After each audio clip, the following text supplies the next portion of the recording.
నేను మరి మా ఆయన చనిపోయి 9 సంవత్సరాలు అయినా కూడా వంట చేసుకుని బ్రతుకమన్నాడు వాడు కూడా. బ్రతుకమన్నాడు వాడు కూడా.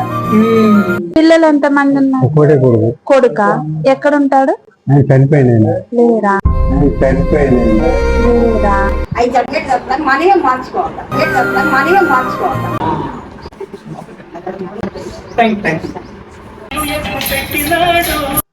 అందరికీ నమస్కారం. ఎంఎస్ చారిటబుల్ సొసైటీ వారి అనుభవం కార్యక్రమానికి అందరికీ స్వాగతం. ఈ రోజు మన సొసైటీ వారి ఫౌండర్ అండ్ ఆల్సో సెక్రటరీ అయిన కృష్ణవేణమ్మ గారి పుట్టినరోజు కారణంగా ఈ కార్యక్రమాన్ని మేము మొదలు పెడుతూ ఉన్నాం. సో ఇప్పుడు మనం చెప్పాలనుకుంటే ప్రతి ఒక్కరి జీవితం మరొకరికి ఒక పాఠం లాంటిదే. అలా మనం చూసుకుంటూ వెళ్ళిపోతే మనం ఎన్ని కష్టాలు పడ్డామో మనకు మాత్రమే తెలుసు. అలా ఏ కష్టం వల్ల లేదా ఏ ఇష్టం వల్ల పెద్దవాళ్ళు వృద్ధాశ్రమాలకు చేరుతున్నారనేది తెలుసుకొని వాళ్ళ కథలను ఒక పుస్తకంగా రాసి నలుగురికి తెలిసేలా చేసి ఏదైతే ఏ విధంగా మేము సహాయం చేయగలమో మీకు చేయడానికి మొదలు పెట్టిందే అనుభవం కార్యక్రమం. ఈ కార్యక్రమం ఈరోజు మొదలు పెడుతున్నందుకు మనము చాలా సంతోషంగా ఉన్నాం. ఈ కార్యక్రమం మొదలు పెట్టడానికి ఈరోజు మనం జాయ్ ఫౌండేషన్కి వచ్చాము. ఈ ఫౌండేషన్ 2008లో డాక్టర్ ఎల్ రాజ్ కుమార్ గారు మొదలు పెట్టారు. ఇప్పటి వరకు దగ్గర 20 మంది దాకా పెద్దవాళ్ళని ఆదరించి వాళ్ళకి ప్రతి నెల వైద్య సదుపాయాల కాడి నుంచి ప్రతి ఒక్క కావాల్సిన సదుపాయాలు ఇస్తూ ఎంతో జాగ్రత్తగా చూసుకుంటూ ఉన్నారు. ఈ రోజు మనం ఇక్కడ అందరి కథల్ని తెలుసుకోవడానికి వచ్చాం. ముందుగా మొదలు పెట్టే ముందు మన చిన్నారి అక్షర ఒక చిన్న డాన్స్ పర్ఫార్మెన్స్ చేస్తుంది. అందరు చూసి సంతోషించండి.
Yeah, my mom's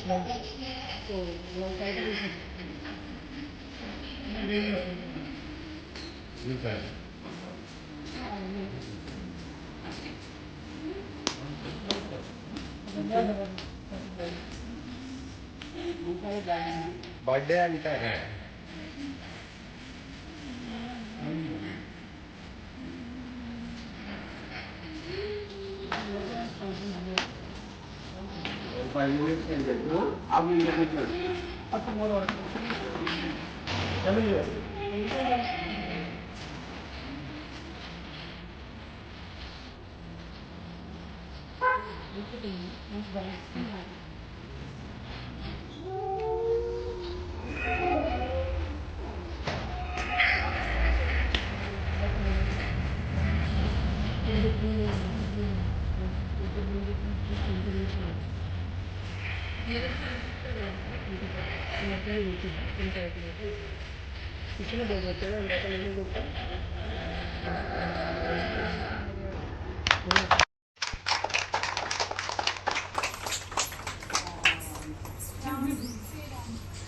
బ్లెస్సింగ్స్ కావాలి మరి తనకి.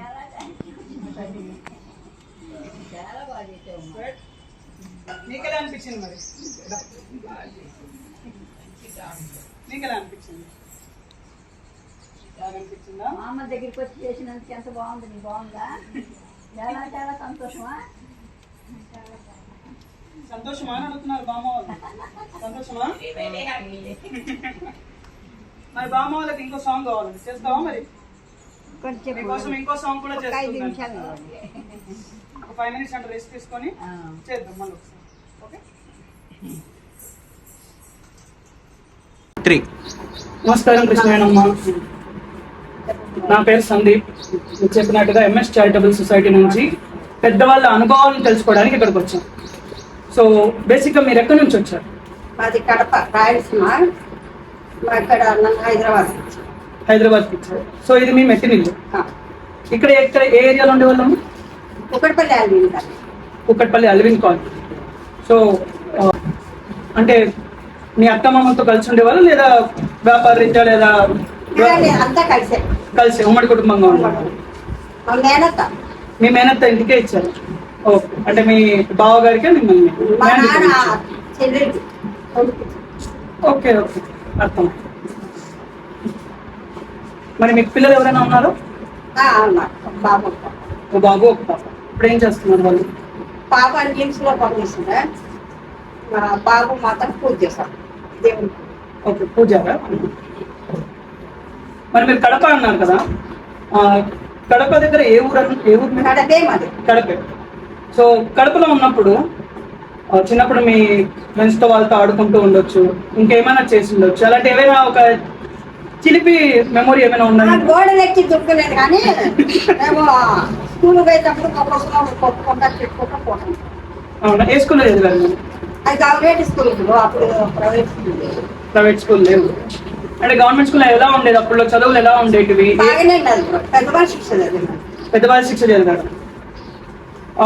మరి అప్పటి చదువులకి ఇప్పుడు చదువులకి, అంటే మీరు ఇప్పుడు చూస్తున్నారు చిన్న చిన్న జనరేషన్, చిన్న చిన్న పిల్లలు ఎలా ఉంటున్నారు, అప్పటి వాళ్ళకి ఇప్పుడు వాళ్ళకి ఏదైనా తేడా అనిపిస్తుంది? తేడా చాలా ఉంటుంది. ఎటువంటిదంటే ఇప్పుడు పిల్లలు ఏంటి, తల్లిని చూసుకోకుండా వాళ్ళ ఫ్యామిలీని వాళ్ళని చూసుకుంటూ వాళ్ళ శాఖ వాళ్ళు చూసుకుంటున్నారు. మా ఇక్కడ చూసుకోబట్టి ఇట్లా ఓల్డేజ్ హోమ్ లో ఉంది. అంటే పిల్లల స్వార్థం వల్లే ఓల్డ్ ఏజ్ హోమ్స్ కి వెళ్తున్నారు అనేది. మరి వీళ్ళు ఇంకా చిన్న పిల్లలు, ఇందా మీరు చూస్తే మనతో నాట్యం చేసిన పాప ఇంకా చిన్న పాప. మరి అలాంటి వాళ్ళకి ఏదైనా మెసేజ్ ఇవ్వాలంటే అసలు ఎప్పటి నుంచి మొదలు పెడితే ఇప్పటి పిల్లలకి అవును మేము పెద్దవాళ్ళని ఇలా గౌరవించాలి, అవి నేర్పించగలగడము అనేది? అవన్నీ నేర్పించబట్టే వాళ్ళమ్మ అమ్మాయి డాన్స్ చేసింది. అవన్నీ అది పెద్ద గొప్పతనం కాదు, ఆ పెంపుదలలో వాళ్ళ అమ్మ పెంపుదలలో అమ్మాయికి డాన్స్. అట్లే పెంచుకుంటా పిల్లలు వస్తే కానీ మాలాగా పూర్వకాలం మనుషులు ఎలా ఉంటారో అలా ఆ విలువలతో ఉంటారు. మరి ఎవరికైనా ఏదైనా సందేశం ఇవ్వాలంటే ఇప్పుడు వాళ్ళని మీరు ఇలా ఉండండి, ఎందుకంటే ఇప్పుడు యువతరం మీరు చూస్తున్నారు ఎలా ఉంటుంది అనేది. వినరు బ్రో, ఈ కాలంలో వినరంటారా? ఈ చెవులో చెప్తారు, ఈ చెవులో విని ఈ చెవులో అది వాళ్ళగా రాదు. ఉక్కతో ఒక వంకరే ఉంటారు కానీ సరిగ్గా రాదు. ఉక్కతో ఒక వంకరే ఉంటారు కానీ సరిగ్గా రాదు. ఒక్కతో ఒక వంకరే ఉంటారు కానీ సరిగ్గా రాదు. మరి వాళ్ళు మారాలంటే ఏం చేయొచ్చు? అది వాళ్ళ మనసులో నుంచి రావాలి బ్రో. మనం చెప్పు ఎంత బలంతో మనం బలంతో పెట్టేది ఉండదు. వాళ్ళ మనసులో ఉంటే వాళ్ళ హృదయంలో మా అమ్మని సాకాలా, మా నాన్న సాకాలా, మా ఫ్యామిలీని చూసుకోవాలంటే వాళ్ళ హృదయంలో నుంచి రావాలి. మరి మీరు ఇక్కడికి ఎలా చేరారు? అంటే రాజ్ కుమార్ గారు ఇక్కడ బాగా చూసుకుంటున్నారని మీరు పోయినసారి వచ్చినప్పుడు కూడా చెప్పారు. ఆయన మీకు ఎలా తెలుసు, లేదా మీరు ఇక్కడికి ఎలా వచ్చారు ఓల్డ్ ఏజ్? నేను ముందు ముచ్చెంతలో శంషాబాద్ దగ్గర ముచ్చెంత ఉంది. ఆ ఊర్లో అనుకున్నాను. ఆ ఊర్లో ఉంటే నెలకు పైసలు కట్టాలి. నెలలో పైసలు కట్టేది ఆడేది జరాలని చెప్పేసి మళ్ళీ మీ ఎక్కడో కనుక్కున్నాను. కనుక్కున్నాక ఈ నరేష్ అనే బాబు, నేను ఫోన్ చేసిన బాబు ఫ్రెండ్షిప్ పడ్డాను. ఆ ద్వారా కూడా ఇక్కడికి నేను ఓకే. మరి అంటే ఎందుకు రావాల్సి వచ్చింది? రాను ఇట్లే ప్రాబ్లం రాకూడదు నా గురించి. నేను కానీ ఎక్కువ కష్టపడలేను, చేయలేను. ఇప్పుడన్నా మనం ఆరోగ్యంగా ఉన్నాను. ఆ దేవుడి దయ వల్ల నేను వచ్చిన పరిస్థితి ఏదో ఎంత లేటని వచ్చినాను. నేను ప్రతి ఒక్కటి మా పిల్లల కన్నా మమ్మల్ని పిల్లల కంటే ఎక్కువ చూసుకుంటాం. నిజంగా డాక్టర్ గారికి మనం ఖచ్చితంగా థ్యాంక్ యూ చెప్పాలి. ఎంతోమంది చూసుకుంటున్నాం. మనం ఇక్కడ రాకముందు అంటే మీరు యంగ్గా ఉన్నప్పుడు, ఒక 20 ఏళ్ళు 25 ఏళ్ళు ఉన్నప్పుడు జాబ్ అలాంటిది ఏమైనా చేసేవాళ్ళు? ఇల్లు చూసుకునే వాళ్ళు అందరినీ. House wife. మీ హస్బెండ్? అంతే. మీ హస్బెండ్ కూడా ఇంటికాడే ఉండేవాళ్ళు? ఓకే. ఆయన పూజారి. ఏ దేవాలయం? నరసింహస్వామి. నరసింహస్వామి గుడి. ఎక్కడ? అక్కడ దగ్గరలో కడప నరసింహస్వామి. ఓకే. ఏ ఊళ్ళో ఉంటున్నాం? మా గుడి కడపలోనే నరసింహస్వామి గుడిలో ఆయన పూజారి. చెన్నకేశ్వర స్వామి దగ్గర నా కొడుకు. చెన్నకేశ్వర స్వామి దగ్గర అంటే చెన్నకేశ్వర స్వామి ఆ గుడిలో మా కొడుకు. మాకు ఐడియా. అంటే మా తాతల వాళ్ళు కూడా అక్కడ నుంచి మార్కాపురం నుంచి, ఎల్బీస్ నగర్, మార్కాపురం అక్కడ నుంచి వలస వస్తూ దోర్నాల అటు నుంచి కర్నూలుకి వచ్చింది. మరి మిమ్మల్ని హైదరాబాద్కి ఇచ్చారన్నారు. మరి మళ్ళీ కడపలో అర్చన అంటే మా మేనమామగా మా నాన్నగారు చెల్లెలు కదా, మా మేనత్త. అంటే అక్కడిక్కడ తిరుగుతుంటుంది. మరి ఇక్కడ మీకు ఏమైనా సొంత ఇల్లు ఉండేదా? సొంత ఇల్లు ఉందా? మరి సొంత ఇల్లు అవి ఉన్నప్పుడు పిల్లలకి ఇచ్చినాను, పిల్లగానికి అప్పుడే ఇచ్చేసారు. మరి అలాంటప్పుడు అంటే మరి ఉండొచ్చు అన్నప్పుడు అదే నేను చెప్తున్నానా, ఏ టైంలో ఎట్లా ఉంటుందో ప్రాబ్లం తెలియదు కదా మనకు. వయసు పెద్దది, వాళ్ళతో ఒక మాట అనిపించుకోవద్దు, అనవద్దు. అంటే ఎందుకు అలాంటి మాటలు ఎందుకు వస్తున్నాయి? నాకు ఎప్పటికీ అర్థం కావట్లేదు. ఆ మాటలు ఎందుకు వస్తున్నాయి? ఆ ప్రాబ్లం అంటే అవన్నీ వాళ్ళు చక్కగా చూసుకుంటే ఈడ 20 మంది పడే అవసరం మాకేముంది? అది ఈడ ఇక్కడ దిక్కులేని వాళ్ళు మాత్రమే పడాల్సిన అవసరం ఉంది.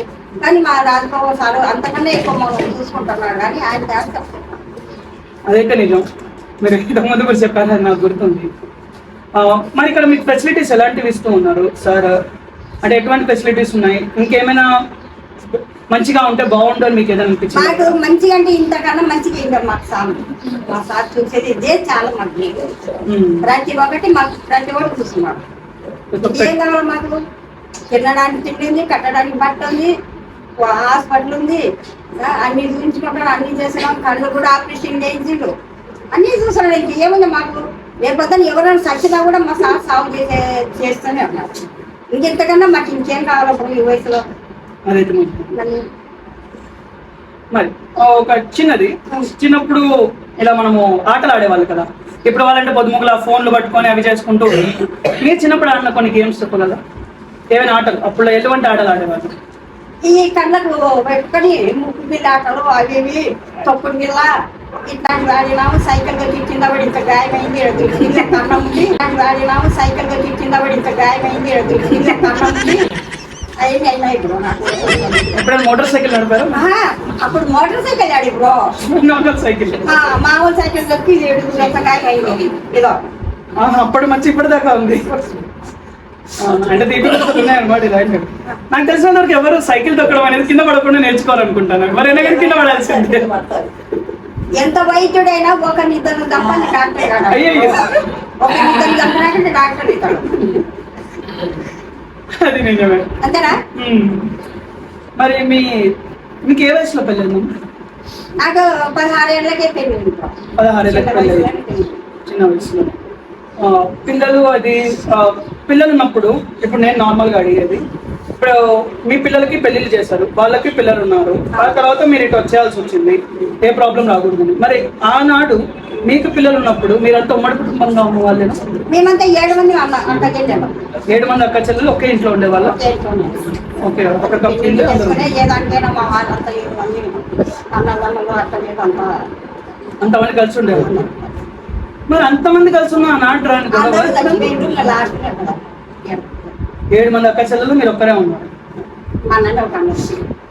అంటే మీరు ఆఖరి వాళ్ళ 7 మందిలో? 6 మంది గారాల చిల్లలు అనమాట మీరు. రీసెంట్ ఆయన ఏం చేసేవాళ్ళమ్మా? పూజలు చేసేవాళ్ళు. మిగతా వాళ్ళంతా అక్కగారులు లేదంటే ఇంకా అన్నగారులు? ఆడపిల్లలు నలుగురు ఆడపిల్లలు, 3 మొగుడు. అందరూ ఒకే ఊర్లోనే పెళ్లిళ్ళు అలా అయిందా లేదా వేరే వేరే ఊర్లో?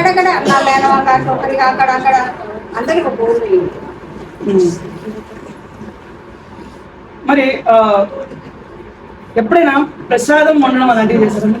వస్తాయి. మీరు బెస్ట్ గా చేస్తారు ప్రసాదం చెప్పండి. ప్రతి ఒక్కటి చేస్తాను బ్రో. చికెన్, మటన్, చేపలు అవి చేయడం కానీ ప్రతి ఒక్కటి చేస్తాను. ప్రతి ఒక్కటి చేస్తారు. పులిహార అవన్నీ అన్ని మా అమ్మకి చాలా ఫేవరెట్. ఆవు పెట్టిన పులిహార. గుడికి వెళ్ళామంటే ఫస్ట్ దానికోసమే పరిగెడుతుంది.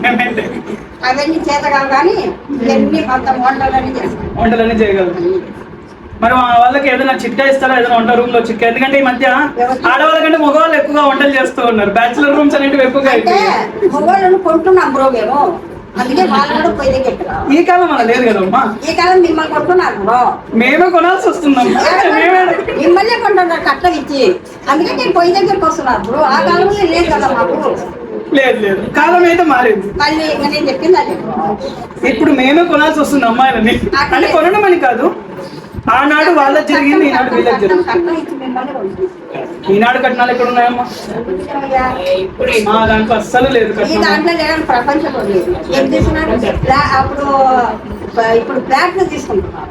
ఫ్లాట్లు తీసుకుంటున్నారు, గిఫ్ట్ రూపంలో తీసుకుంటున్నారు అంటారు. అంటే అది పిల్లల కోసం సేఫ్టీ అని మనమే తీసి పెడుతున్నాం. అంటే పెద్దవాళ్ళే తీసి పెడుతున్నట్టు కదా. కట్టం లేకుండా సంపేయడం చేయడం ఎన్ని చూడడం లేదు బ్రో.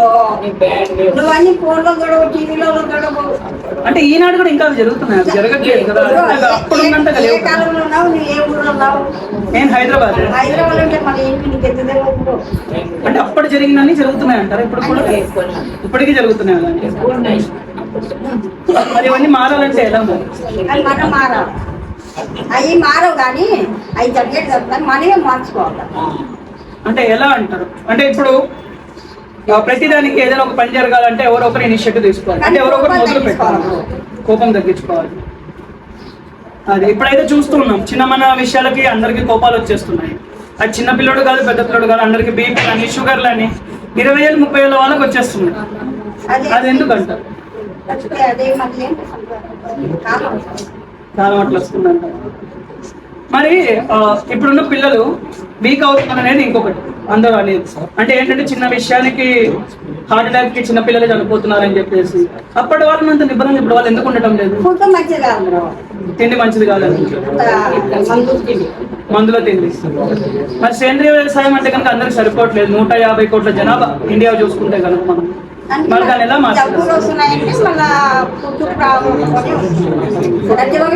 తాగే వాటర్ కూడా మనకు మందులు, తాగే నీళ్ళు కూడా మందులు కలుస్తున్నాయి.